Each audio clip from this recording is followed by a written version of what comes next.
Hello guys, welcome back to study. This is Dheeraj Kumar. Coast guard Navik GD के लिए जो section 1 के जो मैथ होते हैं, आपको पता है ना, सेक्शन 1 के मैथ सेक्शन 2 के अंदर भी पूछे जा रहे हैं। अब 7-8 क्वेश्चन पूछे जा रहे हैं।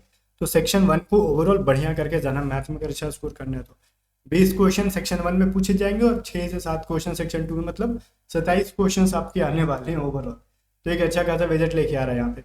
और इसका पार्ट 2 है, ये प्रीवियस ईयर बेस पे क्वेश्चन है। देखो, अगर आपने मैंने आपसे एक सवाल पूछा था कि बताओ लाइव क्लासेस में सारे बेसिक क्लासेस में करा दूं मैथ के, तो कुछ लोग कह रहे हैं नहीं रिकॉर्डेड डालो, बाकी लोगों का मतलब उतना अच्छा जवाब नहीं आया। अगर आपका जवाब आता है तो जितना जल्दी बोलो मेरे से, मैं बहुत कम टाइम के अंदर पूरी मैथ की सेक्शन 1 की कॉन्सेप्ट आपको लाइव क्लास के अंदर खत्म करा दूंगा। डेली 11 बजे लाइव आके, 10 या 11 बजे जो भी आप कहोगे। बट जल्दी से कमेंट करके, जितना ज़्यादा कमेंट रहेगा उसके अकॉर्डिंग मैक्स लूंगा फटाक से। ओके। और हाँ, एक चीज़ मैं बताऊँ, जीडी की best mock test A to Z study आप पे बनकर रेडी हो गई है। वैसे तो इसकी प्राइस 120 है, ज़्यादा महंगा नहीं है। इसके अंदर सेक्शन 1 और सेक्शन 2 दोनों की मॉक टेस्ट रहेंगी, सिर्फ सेक्शन 1 का नहीं, बल्कि जो कंप्लीट मॉक टेस्ट जैसे एग्जाम में होगा वो फैसिलिटी हम लोग दे रहे हैं यहाँ पे। और इसकी प्राइस 120 है, लेकिन अगर आप 1 अप्रैल को ज्वाइन करते हो रात के 12 बजे से पहले, तो आपको ये 102 या 103 रुपये में मिल जाएंगे। ठीक है। वैसे तो 100 रुपये प्राइस दिखा रहा होगा, 1 अप्रैल के बाद इसकी प्राइस होगी ना 120 रुपये हो जाएगी। तो आप जाओ A to Z study app को डाउनलोड करके मॉक टेस्ट लगा सकते हो। अगर मॉक टेस्ट ज्वाइन करने में आपको कुछ प्रॉब्लम आ रहा है, पेमेंट से रिलेटेड कुछ प्रॉब्लम आ रहा है, हमारी टीम से व्हाट्सअप करके पूछ सकते हो। ओके, बिल्कुल भी नई मॉक टेस्ट बन रही है और अपलोड हो रही है यहाँ पे। अगर किसी की बेसिक खराब है सेक्शन 1 की, और सेक्शन 1 वो बहुत अच्छा से पढ़ना चाहता है जीडी के लिए, क्योंकि जीडी का सेक्शन 1 पता है आपको ना कि एग्जाम में भी आता है, फिर फिजिकल में जाओगे वहां पे भी पेपर होगा, उसमें भी सेक्शन 1 के सवाल आएंगे। तो ये बहुत अच्छे से अगर आप पढ़ना चाहते हो तो आप हमारे ऐप पे जाके रक्षक बैच को ज्वाइन करके पढ़ सकते हो। ये सेक्शन 1 के अंदर आपको अगर ज्वाइन करते हो तो अलग से टेस्ट सीरीज नहीं खरीदनी पड़ेगी। इस बैच के अंदर टेस्ट सीरीज आपको मिल जाएगा। पीडीएफ जो हमारी होती है पेड वाली, वो सभी चीज़ें इस बैच के अंदर मिल जाएंगी। बाकी जाओ आप ज्वाइन कर लो, व्हाट्सअप करके पूछ सकते हो अगर पेमेंट से रिलेटेड कुछ इशू आता है तो। पेमेंट के बारे में एक चीज़ बता दूंगा, जब आप आई एम, देखो पे नाउ पहले लिखता था, अब लिखता है वहाँ पे पेमेंट की जगह पे आई एम इंटरेस्टेड। जब आप आई एम इंटरेस्टेड पे दबाओगे ना, मैं या फिर टच करोगे, तो आपके मोबाइल नंबर पे एक मैसेज आ जाएगा और मैसेज में ही पेमेंट का लिंक होगा। तो उस पेमेंट से लिंक करना है, ऐप पे पेमेंट नहीं करना। पेमेंट का लिंक आपके नंबर पे आ जाएगा और नंबर से आपको पेमेंट कर देना है लिंक से। ठीक है। आप किसी और से भी करा सकते हो। बहुत सवाल पूछे जाते हैं बच्चों के द्वारा कि सर ऐसा ऐसा प्रॉब्लम है। बाकी कुछ भी प्रॉब्लम आता है हमारे टीम मेंबर को आप व्हाट्सअप कर सकते हो। हमने देखो यहाँ पे आपको व्हाट्सअप नंबर भी दे रखा है। पहला क्वेश्चन मैथ का देखो क्या कह रहा है। जस्टिन की वर्तमान आयु दीपिका के 2 वर्ष पूर्व की आयु की दोगुनी है। यदि उनकी वर्तमान आयु का अंतर 2 साल है तो जस्टिन की वर्तमान आयु उम्र में क्या है। भाई मान लो ना, सबसे पहले पूछ रहे ना कि दीपिका की 2 वर्ष पहले की आयु की दोगुनी है, तो मेरे को बताओ दीपिका की आयु क्या थी, ये बताओ 2 साल पहले कितनी थी। तो मान लेते 2 साल पहले वो x साल की थी। तो भाई 2 साल पहले का और अभी जस्टिन की जो प्रेजेंट आयु है वो बताओ कितनी है।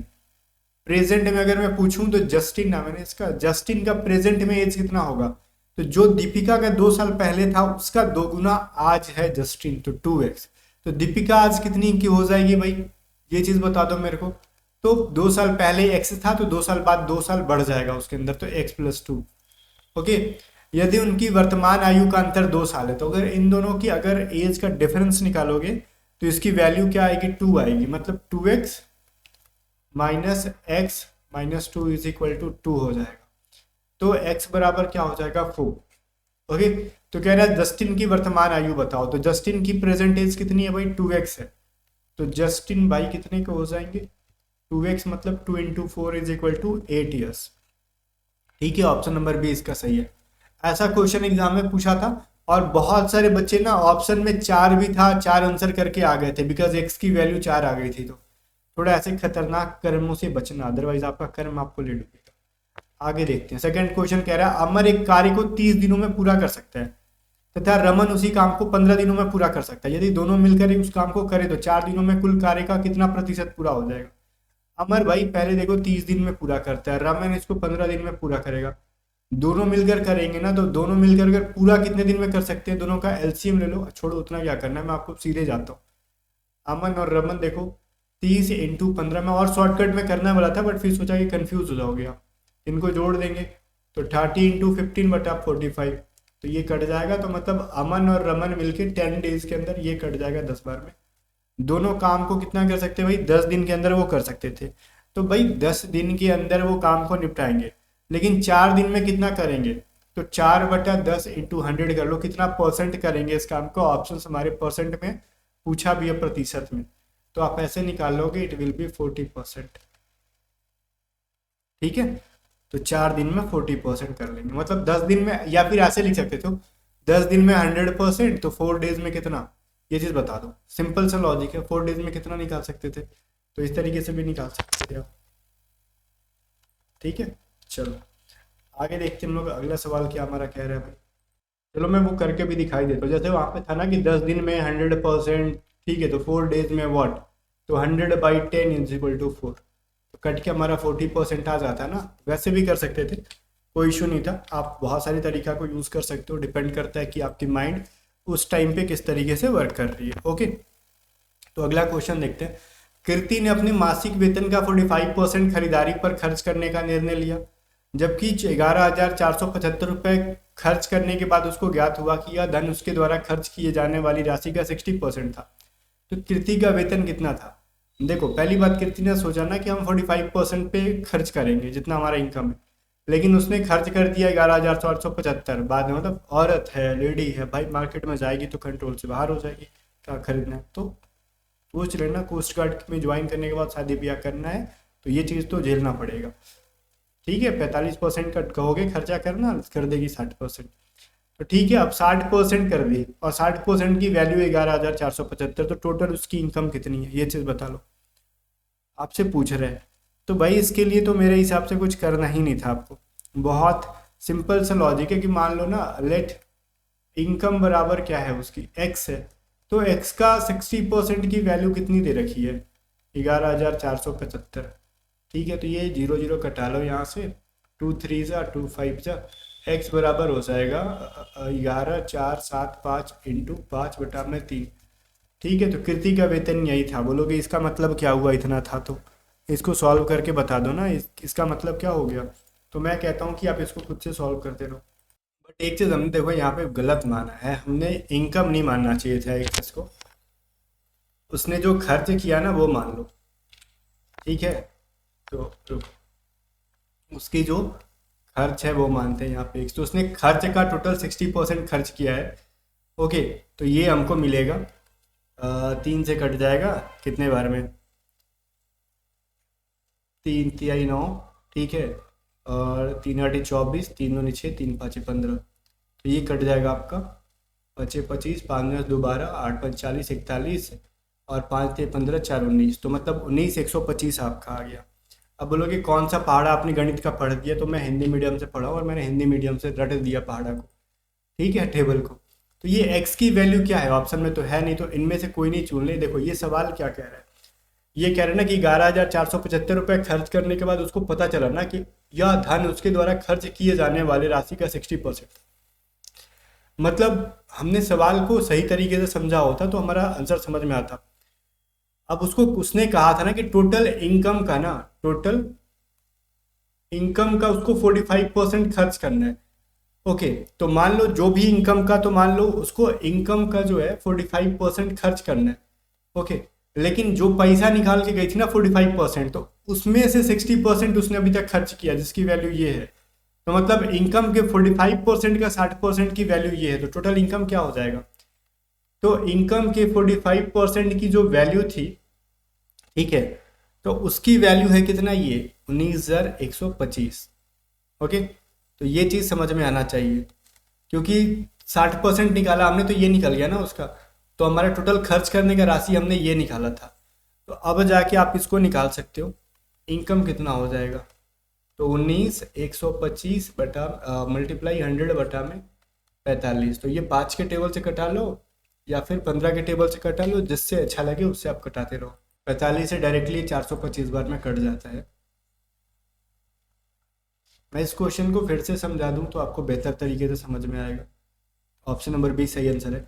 देखो मान लो ना, मैंने आपसे कहा ना कि आप ले जाओ, आपकी इनकम है मान लो 200 रुपये, ओके, या फिर 100 रुपये आपकी इनकम है। ओके, तो मैंने कहा ना कि अपने इनकम के 45% को निकाल लो, तो आप कितना निकालोगे, 45 रुपये।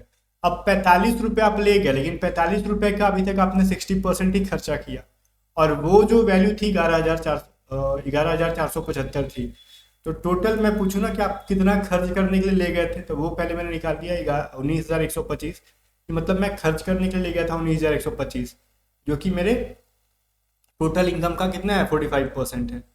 ओके, तो जो टोटल इनकम के 45% की वैल्यू बराबर कर दो 19,125, देन मेरी इनकम की वैल्यू निकल जाएगी।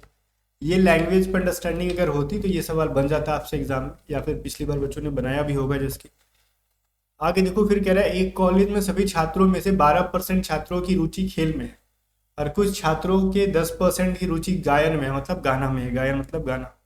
ओके, तो फिर कह रहा है कुल छात्रों का 3/4 जो रुचि है ना नृत्य में है, और शेष 15%, सॉरी 15 छात्रों की रुचि गतिविधि में नहीं है, मतलब किसी भी चीज़ में नहीं है। तो कॉलेज में कुल कितने छात्र हैं? मान लेते टोटल x स्टूडेंट है, मान लेते हैं ऐसा, और x में से ना बाकी के 15 ऐसे हैं जिनको किसी भी चीज़ में नहीं है, तो मैं बाकी में से उन सबको घटा देता हूँ जिनमें जिनको किसी ना किसी चीज़ में रुचि है। तो बाकी कितने बच्चे बचेंगे? तो वो बचेंगे जो किसी को इंटरेस्टेड नहीं है, उसमें उन बच्चों को किसी चीज़ में इंटरेस्टेड नहीं है। मतलब टोटल बच्चों का 12% है ऐसे जिनको खेल में रुचि है। इसमें आप ऐड करोगे 10% वैसे हैं जिनको गाना में रुचि है, इंटरेस्ट है। बाकी 3/4 मतलब एक्स का थर्ड फोर्थ ऐसा है ना जिसको किस चीज़ में, नृत्य में मतलब डांस में है। तो इंटरेस्टेड बच्चों को टोटल बच्चों में से घटाएंगे तो 15 ये बच्चे निकल जाएंगे, 15 जिनको किसी चीज़ में इंटरेस्ट नहीं है। ओके गाइज, तो मैं अब बोलूँगा कि आप इनको सॉल्व कर लो। तो ये हो जाए x minus 12x/100 minus 10x/100, फिर ये भी माइनस हो जाएगा 3x/4 = 50। ठीक है, अगर मैं इनका एलसीएम ले लूँ 100, तो ये हो जाएगा 100x minus 12x minus 10x, और ये माइनस कितना हो जाएगा 75x = 15।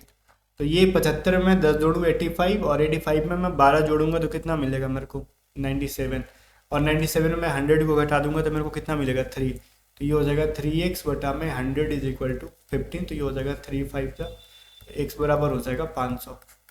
तो ये कैलकुलेशन ना जैसे चीज़ों को थोड़ी सी माइंड में करोगे तो ये आपके लिए बेहतर होगी, अदरवाइज सब चीज़ रगड़ते रह जाओगे, कलम घिसते रह जाओगे। फिर कह रहा है एक सभागार, मतलब एक मान लो कोई ऑडिटोरियम है या फिर कोई हॉल है वहाँ पे जहाँ पे लोग बैठते हैं, उसमें सीटों की संख्या 25% बढ़ा दी गई, और टिकट की संख्या में है ना, सॉरी टिकट की कीमत में 12% की भी वृद्धि हो गई। तब राजस्व संग्रह में वृद्धि कितना होगा? मान लो किसी चीज़ को अगर हम बढ़ाते हैं पहले R1%, फिर R2% और बढ़ा देंगे, तो ओवरऑल जो इंक्रीजमेंट होगी उसकी फॉर्मूला क्या है? R1 + R2 + R1 × R2/100। आपने पढ़ा है तो ठीक, नहीं पढ़ा है तो आपको बेसिक से जाके कहीं से ना पढ़ना चाहिए। ठीक है, ये हो जाएगा 25 + 12 + 25 × 12/100। तो ये 25 के टेबल से 4 बार में, ये 3 बार में, मतलब 37 + 3 बराबर। तो ओवरऑल जो इंक्रीजमेंट होगी उसके अंदर 40% की होगी। अगर आपने इसको पहली बार में कर लिया तो बहुत अच्छी बात है, बहुत ईजी से था।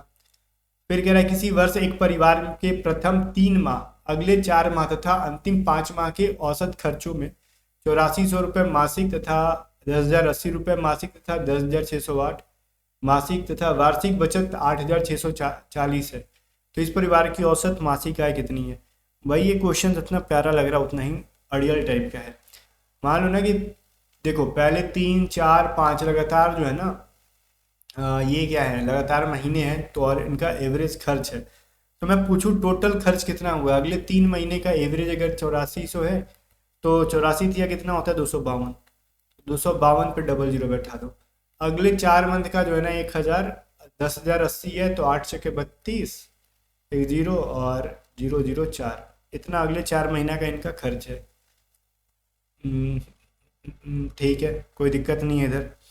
फिर कह रहा है अगले 5 महीना का, मतलब कैलकुलेशन को चेक करना होगा ना, अदरवाइज इतना जल्दीबाजी के चक्कर में ऐसा ना हो कि मैं कुछ गलती कर दूँ, जीरो बढ़ा दूँ। हाँ जीरो मैंने बढ़ा ही दिया ना, यहाँ पे 1 जीरो कम होगा। ठीक है, अब ठीक है।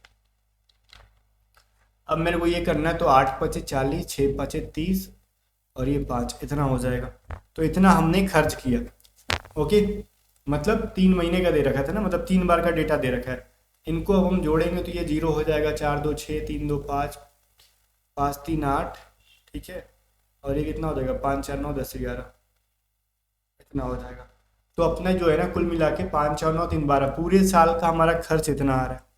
ओके, फिर कह रहा है वार्षिक बचत जो है ना इतना है, तो हमारी जो सेविंग्स है वो कितनी है भाई? वार्षिक जो बचत है हमारा 8,640 है।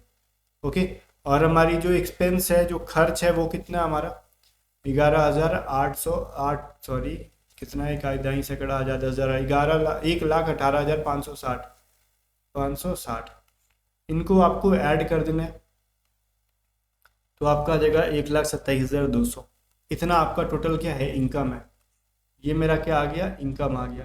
तो आपसे पूछा क्या है, औसत मासिक आय बताओ। भाई पहली बात तो ये क्या है, ये पूरे साल का है ना मेरा इनकम, तो साल का नहीं है, मतलब ये क्या है, क्या कह सकते हैं इसको हम लोग, महीना कहते हैं उसको। वार्षिक का मतलब तो साल ही हुआ ना यार, मैं महीना कैसे बोल सकता हूँ। तो ये पूरे साल का, बिकॉज ये सारे हमने देखो 5 महीना, 4 महीना, 3 महीना, कुल मिला के 12 महीना का हमने खर्च निकाला, और ये पूरा जो है ना वार्षिक आपका खर्च बचत दे रखा था, तो कुल मिला के एक साल का मेरा ये इनकम निकल गया। ओके, तो मेरी एक साल में इनकम अगर इतनी है, तो एक महीने का पूछा है ना आपसे मासिक आय कितनी है, तो मैं इसको 12 से डिवाइड कर दूंगा, तो ये 12 से एक बार में कटेगा, 12 छक 72, तो मतलब 10 पे इतना। तो ऑप्शन नंबर है बी, मतलब वो महीने का कितना कमा रहा है, 10,600। ठीक है, उसे कोई मतलब नहीं था, बट आपको 12 से डिवाइड करना था। 7 नंबर क्वेश्चन कह रहा है 21 सेंटीमीटर की भुजा वाले घन से बनाए जा सकने वाले सबसे बड़े गोले का आयतन ज्ञात करो। देखो भाई पहली बात तो ये मैं आपको एक चीज बताता हूँ। एक पहले क्या घन है, भुजा वाले घन से, ठीक है, मतलब घन का मतलब होता है क्यूब। तो क्यूब है मान लो पहले से, ये ऐसा क्वेश्चन आजकल बहुत एग्जाम में आ रहा है, बच्चे फंस रहे हैं। ध्यान से सुनना, मैं जो पहले बता रहा हूँ, ये मान लो एक क्यूब है और इसकी एक साइड अगर कुछ भी है 21, तो वो सारी साइड्स क्या हो जाएंगी, इक्वल्स होती हैं, और इससे ना एक गोला बन रहा है आप। ठीक है, तो मैं आपको एक बात बताता हूँ, जब भी ऐसा सवाल आए ना, तो एक चीज समझना कि मान लो एक क्यूब है आपके घर में, पहले आपने देखा होगा एल्यूमिनियम का कुछ कुछ चीज रहता था ना, तो बाहर से आते थे और उसको पिघला के नई चीज बना देते थे। तो भाई उसको पहले आप पिघलाओगे तो इसके अंदर जितनी मटेरियल है उतना ही मटेरियल का यूज करके दूसरी मतलब आपको इमेज बनानी है, या फिर आइडल बनानी है, मूर्ति बनानी है, या फिर कुछ अलग से कोई मान लो कोई आर्टिकल बनाना है आपको। ठीक है, तो इसका मतलब जितना मटेरियल उसके अंदर है उतना ही यूज करना, मतलब इसकी जितनी वॉल्यूम है उतना ही वॉल्यूम आएगा। एरिया डिफरेंट हो सकता है उसका, रेडियस डिफरेंट हो सकता है, साइड डिफरेंट हो सकता है, बट उसकी वॉल्यूम डिफरेंट नहीं होगी। इसलिए जब भी उस मटेरियल को पिघला के या फिर किसी तरीके से किसी और फिगर में डाला जाए, तो इस सिचुएशन में दोनों की वॉल्यूम सेम हो जाती है। तो इसका मतलब क्यूब का जो होगा वॉल्यूम बराबर क्या कर देना आपको, इसके वॉल्यूम। तो क्यूब का वॉल्यूम क्या होता है, एक क्यूब, और एक गोले का स्फीयर का क्या होता है 4/3 पाई आर क्यूब। तो क्या क्या रहा है कि गोले का आयतन ज्ञात कीजिए। कोई दिक्कत नहीं है भाई, हम ज्ञात कर सकते हैं। कोई प्रॉब्लम है क्या आपको? बोलोगे नहीं कोई प्रॉब्लम नहीं है, लेकिन प्रॉब्लम एक ही है ना कि मेरे को ना तो रेडियस का पता है ना कुछ, तो मैं निकालूंगा कैसे? ठीक है, भले एक ही गोला बनाना, तो उस सिचुएशन में हमारे पास एक चीज़ है कि हमको रेडियस किस तरीके से निकालना है, वॉल्यूम को साइड कर देंगे। ठीक है, दो तरीका है, जब भी ऐसा सवाल दे तो वॉल्यूम को साइड कर दो। अब आपसे ये कहता ना कि पिघला के कर दो, तो कुछ चीज़ों को और देना चाहिए था। जब भी कहना कि इस चीज़ को पिघला के दूसरी चीज़ में बना रहे, तो दोनों के वॉल्यूम को बराबर कर दो, और कुछ ना कुछ डेटा को और ऐड करता है, इसकी सिर्फ नहीं देता। यह भी बोलता है कि क्या रेडियस होगी, बड़े जो गोले का आयतन होगा उसकी रेडियस क्या होगी। जब मेरे को पता नहीं तो मैं एक चीज़ इमेजिन करता हूँ कि बड़ा से बड़ा क्या बनेगा, तो इसके अंदर एक बड़ा से बड़ा अगर गोला मैं डालूँ तो इसकी रेडियस क्या हो जाएगी। तो इसकी रेडियस क्या होगी पता है, तो गोले का जो साइड है ना उसका आधा रेडियस होगा। रीजन, क्योंकि अगर स्क्वायर डालूंगा ऐसे, तो ऊपर से नीचे तक की टच करेगा सर्कल को या फिर स्पेयर को, तो ऊपर से नीचे तक जो हाइट होगी वो भी क्या होगी, इसकी 21 होगी। और आधा कर देंगे तो क्या निकल जाएगा, ये इसका रेडियस निकल जाएगा। ठीक है, तो रेडियस बराबर क्या हो जाएगा भाई इसका, ये चीज बताओ। तो side of cube by 2 it will 21/2। तो इसका आयतन कैसे निकालोगे भाई, वॉल्यूम बराबर 4/3 पाई आर क्यूब। ये तरीका भी है आपके पास। तो 21/2, 21/2 एंड 21/2 कर लो, तो ये कट जाएगा 7 या 21, ये 2 दूनी 4 होता है ना, तो इससे कट जाएगा, और ये 11/12 में कट जाएगा, और ये 3 कट जाएगा। मतलब 21 × 21 441 एंड 11, तो मतलब 441 अगर ऐड करोगे तो इट विल गिव्स यू 4851। तो ऑप्शन नंबर बी में है ये। ठीक है, चलो तो इस तरीके से हम लोग आराम से कर सकते थे। जब भी देख रहे हो ना कि पिघला कर बोल रहा है या फिर कुछ बोल रहा है और कुछ ज़्यादा डेटा नहीं दे रखा तो फटाक से स्विच करो दूसरे तरीके पे। 8 नंबर क्वेश्चन कह रहा है, देखो a माइनस बी की वैल्यू दे रखी है और ए स्क्वायर प्लस बी स्क्वायर, ये a2 नहीं है, स्क्वायर है, ए स्क्वायर प्लस बी स्क्वायर बराबर 29 है एंड a माइनस बी की वैल्यू 3 है, तो a इंटू बी की वैल्यू बताओ। अब भाई मैं दोनों साइड इधर स्क्वायर कर दूंगा, सबसे पहला काम मेरा ये हो जाएगा, तो ये क्या हो जाएगा ए स्क्वायर प्लस बी स्क्वायर क्या हो जाएगा -2ab, ठीक है, इज इक्वल टू 9। तो भाई पहली बात तो ए स्क्वायर प्लस बी स्क्वायर की वैल्यू क्या है 29, ठीक है, और मैं 2ab को उधर भेजूंगा और इधर भेजूंगा 9 को, तो 9 इधर माइनस में आएगा, ये 2ab, तो ab बराबर क्या हो जाएगा 20/2, इसका मतलब ab की वैल्यू 10 आ गई। तो ये अलजेब्रा का क्वेश्चन था, एग्जाम वालों ने जुल्म ढाने के लिए दिया था आप पे। आगे देखते हैं, कह रहा ना कि अगर 3√5, देखो अगर 3√5 प्लस √125 की वैल्यू 17.88 है, तो √80 प्लस 6√5 की वैल्यू क्या हो जाएगी। भाई पहली बात तो ये, इसको कैसे सॉल्व करना है, ठीक है, इसको सॉल्व करने के कई तरीके हो सकते हैं। बोलोगे कैसे सर, अब मैं बोलूँ इसको भी ना पहले 5 के बेस में तोड़ो कि रूट के अंदर 5 होना चाहिए, कैसे, तो मैं लिखता हूँ 3√5 और ये हो जाएगा कितना 125 को क्या लिख सकते हैं 25 इंटू 5, तो इसका मतलब 25 बाहर निकलेगा, तो ये क्या हो जाएगा मेरे तो बताओ 5√5 हो जाएगा, ये हो गया ना, इसका मतलब है 17.88, ये हो जाएगा 8√5 हो जाएगा, इज इक्वल टू 17.88। तो ये चीज़ समझ में आ गया आपको, कोई शक नहीं। मैं एक चीज़ और यहाँ पे ना क्लियर कर देता हूँ आपके लिए कि अगर मैं 8 से इसको डिवाइड कर दूँ तो ये मेरे को √5 की वैल्यू दे देगा 17.88 बटा में अगर मैं 8 कर दूँ तो ये 8 दूनी 16, 8 ते 24, ठीक है, या फिर इतना भी रहने दे सकते हैं, अगर आप चाहो तो कटा भी सकते हैं, या फिर चलो उतना ही रहने देते हैं, क्यों कटाना। अब मेरा काम क्या है ना कि मैंने √5 की वैल्यू निकाल ली, तो मैं इधर √5 की वैल्यू मेरे पास है और इधर √5 की वैल्यू नहीं है, तो मैं 80 को क्या लिख सकता हूँ 16 इंटू 5 में तोड़ोगे तो 80, मतलब 4√5 प्लस 6√5, इसका मतलब हो गया 10√5, तो 10 इंटू क्या हो जाएगा 17.88 बटा में 8, ये कह सकते हो आप इसको, ठीक है। और आप इनको अगर करोगे तो ये कितना हो जाएगा 8 दूनी 16, 8 दूनी 16, 8 ते 24 और 8 पचे 40, ठीक है, ये कट जाएगा आपसे, और ये डेसिमल कहाँ बैठेगा भाई 3 डिजिट के बाद, तो इसकी वैल्यू हो जाएगी 22.35, कोई शक नहीं। अब आपका बिल्कुल भी ये सही है 22.35। आगे चलो लास्ट क्वेश्चन देखते हैं। दो संख्याओं का योग अगर 62 है, मान लेते हैं ना ए और बी है, मान लो ए और बी को ऐड करेंगे 62 है, छोटी संख्या का 3 गुना जो है ना बड़ी संख्या से 14 अधिक है, तो मान लो बड़ी संख्या ए है, छोटी संख्या बी है, ठीक है, तो बड़ी संख्या से क्या है ना कि किससे बड़ी संख्या से 14 अधिक है, तो मतलब छोटी संख्या हमने माना b, तो b का 3 टाइम्स करोगे ना तो और a में माइनस करोगे तो इसकी वैल्यू 14 आएगी, तो फिर क्या रहना कि चलो ठीक है अधिक के बराबर है, तो बड़ी और छोटी संख्या के बीच का अंतर बता दो आप। तो ये सवाल आपसे थोड़ा सा लॉजिकली पूछा गया है, उम्मीद है आप इसको कर लोगे, इसके अंदर कोई बहुत ज़्यादा इशू नहीं आना चाहिए आपके लिए। तो यहाँ पे किसी एक चीज़ की वैल्यू निकाल लो, बस सिंपल सा लॉजिक है, किसी एक चीज़ की आप आराम से वैल्यू निकाल लो, आपका मिल जाएगा। लाइक मैं कहता हूँ ना कि चलो एक उधर भेज देते हैं, हमारे को मिल जाएगा 3b बराबर 14 प्लस a मिल गया, ठीक है, चलो नो डाउट। अब मैंने अगर चाहूँ यहाँ से b की वैल्यू क्या कर सकता हूँ मैं, b बराबर 14 प्लस a करके मैं 3 कर दूंगा, तो इसमें b की वैल्यू रख देता हूँ, ठीक है, तो b की वैल्यू ये रख दूँ, तो मैं a प्लस में b की वैल्यू रख दी मैंने 14 plus a/3 is equal to 62, LCM लोगे ये हो जाएगा 3a plus 14 plus a is equal to, इधर 3 जाके मल्टीप्लाई हो जाएगा इतना, तो ये हो जाएगा 4a बराबर, अगर 14 घटा दोगे तो 1 7 एंड 2, ठीक है, और ये कितने बार में कटेगा a बराबर 4 चके 16, 4 ते 12, a की वैल्यू 43 हो गई।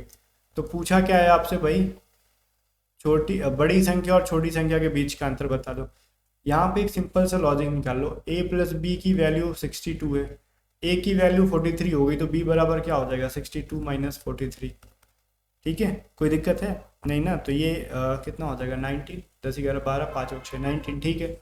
तो आपसे छोटी संख्या एक संख्या 43 है, a माइनस बी कर लो, 43 माइनस 19 कर लो 24। ऑप्शन नंबर बी हमारा सही है।